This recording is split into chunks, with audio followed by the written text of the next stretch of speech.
ఎండాకాలంలో మనం మజ్జిగని ఎక్కువగా తీసుకుంటూ ఉంటాం కదా! కానీ మజ్జిగని ఎప్పుడూ ఒకేలాగా తాగాలంటే బోర్ కొడుతుంది. నేను చెప్పిన విధంగా ట్రై చేయండి. మజ్జిగని ఇలా చేసుకొని తాగడం వల్ల టేస్ట్‌కి టేస్ట్ అయితే వస్తుంది. ఆరోగ్యానికి ఆరోగ్యం కూడా వస్తుంది.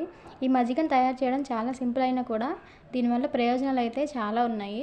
ఇంకా లేట్ చేయకుండా వీడియోలోకి వెళ్ళిపోదాం.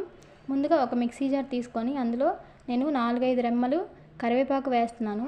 తర్వాత కొంచెం జీలకర్ర కూడా యాడ్ చేస్తున్నాను. ఈ మజ్జిగని వెయిట్ లాస్ అయ్యే వాళ్ళు కూడా తాగొచ్చండి. ఈ మజ్జిగని పిల్లలు కానీ, పెద్దవాళ్ళు కానీ ఎవరైనా తాగొచ్చు. దీనిలో మనం కరివేపాకు కూడా యాడ్ చేసాం కాబట్టి కరివేపాకు వల్ల మనకి హెయిర్ అనేది త్వరగా తెల్లబడకుండా ఉంటుంది. అలాగే మనం జీలకర్ర కూడా యాడ్ చేసాం కాబట్టి డైజెషన్ అనేది ఇంప్రూవ్ అవుతుందండి.